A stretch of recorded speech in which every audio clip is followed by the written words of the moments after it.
CSS খুবই প্যারাদায়ক একটা জিনিস। কারণ হচ্ছে আমি সিএসএস ইউজুয়ালি আগে খুবই ভয় পেতাম। কারণ হচ্ছে সবসময় মনে হতো ডানা দিলে বায়ে যায়, বায়ে দিলে ডানা যায়। And এটা খুব আমার কাছে ভয়ঙ্কর লাগতো সিএসএস। এবং সত্য কথা বলি কি, যে এই যে ব্যাকগ্রাউন্ড ইমেজটা আমি সেট করেছি আপনাদেরকে, সবগুলো প্রপার্টির নাম বলে জিনিসটা খুব ফ্ললেসলি আমি সেন্ডার করে ফেলেছি। আমি টিউটোরিয়ালটা রেকর্ড করার আগে আমি যদি পাশে দেখিয়ে নিই, আমি একটা স্ট্যাক ওভারফ্লো থেকে অলরেডি সলিউশনটা দেখেছি।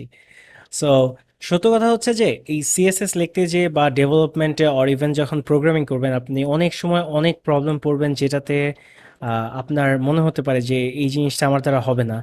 অ্যাকচুয়ালি সত্যটা হচ্ছে এই প্রবলেমগুলোকে আপনি একটা প্রবলেম নিয়ে মনে করে অনেকক্ষণ ধরে পড়ে আছেন, ৫-৬ ঘন্টা, ৭ ঘন্টা বা একদিন দুদিন প্রবলেমটা সলভ করতে পারছেন না, কিন্তু প্রবলেমটা যখন একটা সময় সলভ হবে, এই যে মজাটা পাবেন সেটা আসলে বলে বোঝানো যাবে না।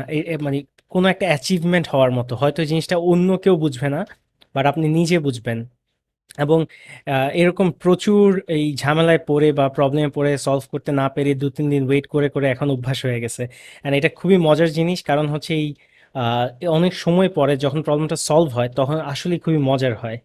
সো আপনারা কেউ মনে করবে না যে এই জিনিসগুলো সব কিছু আমার একদম মুখস্থ।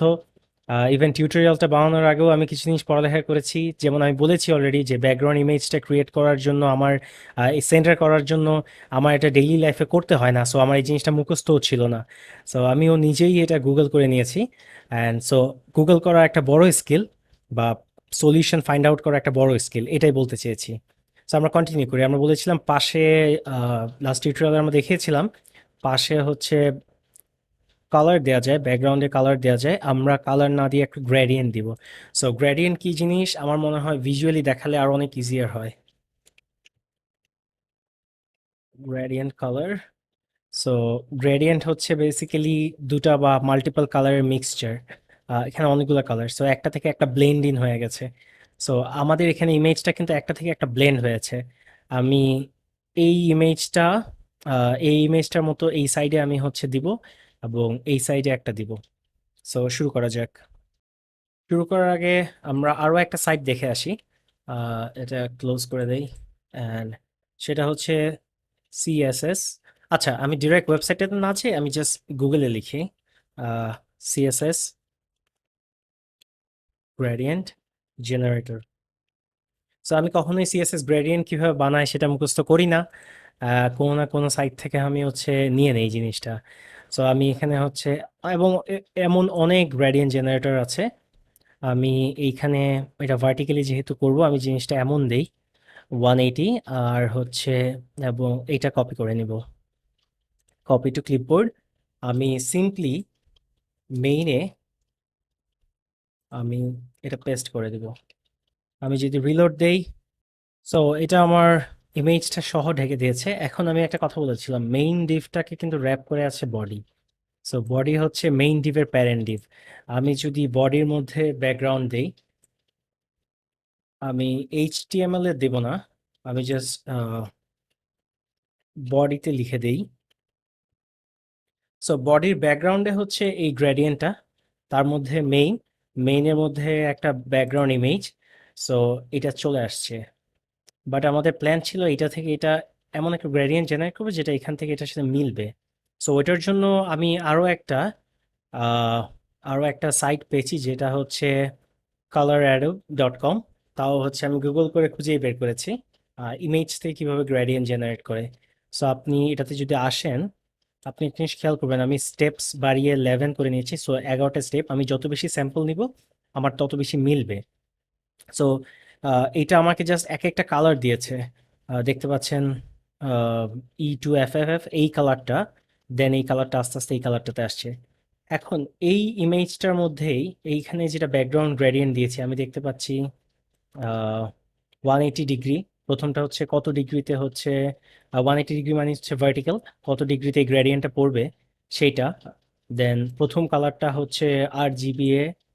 আচ্ছা, আমরা হেক্স দেখেছি, দেন রেড ব্লু ব্ল্যাক দিয়েছি, RGBA দিয়েও কালার দেওয়া যায়। RGBA হচ্ছে রেড গ্রিন ব্লু বোঝায়। আর এটা হচ্ছে এই যে থার্ড যেটা, এটা অ্যাকচুয়ালি আমরা এটা দিয়ে অপাসিটি কি জিনিস, ট্রান্সপারেন্সি দেখাতে পারি। যেমন হচ্ছে যদি আমি 0.5 দেই, আমি যদি রিলোড দেই আপনি দেখতে পাচ্ছেন এটা হাফ সেমি ট্রান্সপারেন্ট হয়ে গেছে 0.5। এটা এখনো ফুল আছে। সো এখানে ৩টা এবং পার্সেন্টেজ বলে দেয়া আছে, দ্যাট ইজ কতটুকু জায়গা পরে এই নতুন এই যে মাঝখানে আমরা যে বারটা দেখেছিলাম এর আগে, সো ওইটা অনুযায়ী হচ্ছে এটা কত পার্সেন্ট দূরত্বে এই কালারটা, দেন এইটা কত পার্সেন্ট দূরত্বে 100%, এটা 0%, দ্যাট ইজ এটা দিয়ে শুরু, দেন এটা 30% দূরত্বে এই কালারটা, দেন এই কালারটা। এই জিনিসটা আমরা এই স্যাম্পল দিয়ে রিপ্লেস করব। সো আমরা শুরু করি। এটা দেখতে পাচ্ছেন প্রথমটা RGB হচ্ছে টু 226, এটা যদি ওই কালার চলে আসছে। সো 226 আর 255, 255।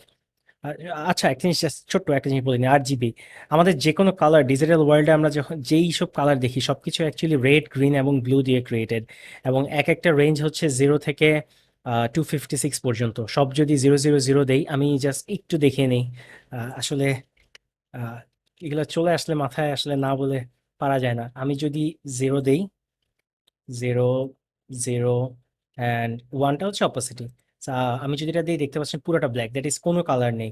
আর যদি 256 দেই, 255 অ্যাকচুয়ালি, কেন আমি বলছি, টোটাল 256টা কালার, 0 থেকে কাউন্ট শুরু করলে 255 পর্যন্ত যায়। 255 অ্যান্ড 255। আমি যদি সেভ করি এটা হচ্ছে হোয়াইট কালার। আমি যদি এইখান থেকে R G, I mean red, green, blue তিনটা মিক্স করে আমি যদি 250 ফুল কালার দিই, টোটাল হোয়াইট হয়। এটা যদি কমিয়ে আমি 100 করে দিই তাহলেই দেখবেন যে তার মানে হচ্ছে আমি ব্লুটা কমিয়ে দিয়েছি, তাহলে একটা ডিফারেন্ট কালার আসে, রেড আর গ্রিন মিলে একটা ডিফারেন্ট কালার আসে। সো এইভাবেই অ্যাকচুয়ালি কালারগুলো ডিফাইন হয়। হেক্স কোড হচ্ছে এক একটা কালারের জন্য আলাদা কোড, আর জিবিএ দিয়েও আপনি ডিফাইন করতে পারেন।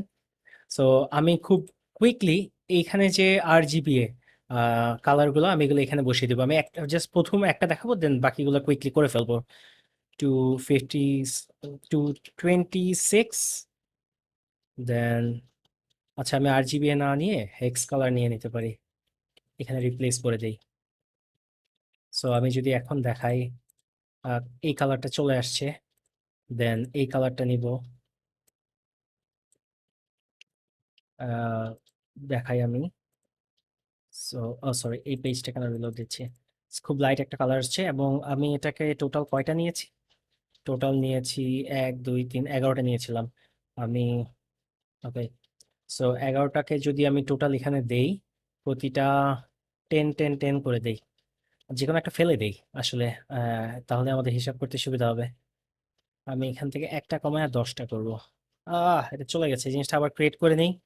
আমি এটা স্কিপ করে দিব। আমি অ্যাকচুয়ালি দেখেন আমি কিন্তু অনেকগুলো স্যাম্পল নিচ্ছি, যত বেশি স্যাম্পল নিব তত অ্যাকুরেট হবে।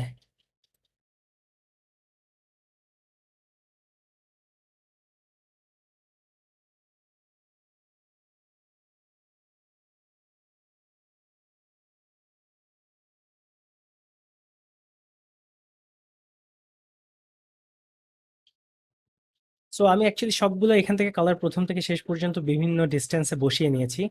আপনি এটা অলমোস্ট ম্যাচ হয়ে গেছে, একটু আমাদের হিসাব ভুল হয়েছে। সো কোনো একটা মাঝখানে মিসিং।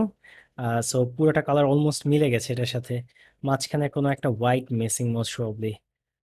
এইটা, এই জায়গায় যদি আমরা ডেনসিটি বা স্যাম্পল একটু বাড়াই, একটু নিচে আনি, একটু নিচে আনি, এইটা ম্যাচ করাই,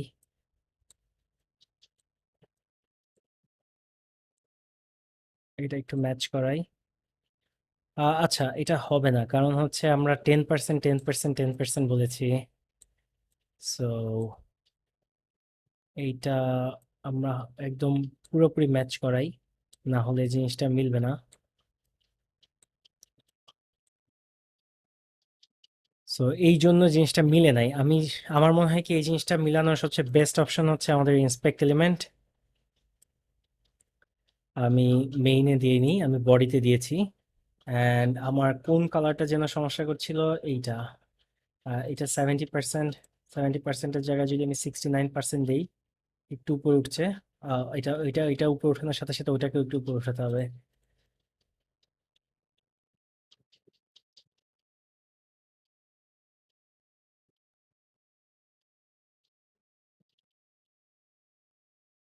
আই থিঙ্ক অলমোস্ট মিলে গেছে। আহ হ্যাঁ, ওকে, নাইস। এটা কপি করে নিয়ে আসি, এটা হারায় ফেললে প্রবলেম। ওকে, সো এটা ইন্টারেস্টিং আবার জিনিসগুলা। ওকে, সো আমি যদি এখন রিলোড দেই, আমি অলমোস্ট মিলাই ফেলছি। ইয়েস, আমি বাম পাশেরটা মিলাবো না, অনেক টায়ারিং, এটা আপনারা করে দিবেন, করে আমাকে দিবেন। সো আপনি দেখতে পাচ্ছেন আমি হচ্ছে এই জিনিসটা মিলিয়ে ফেলছি। নাইস। সো এই টিউটোরিয়ালটা এই পর্যন্তই। ধন্যবাদ।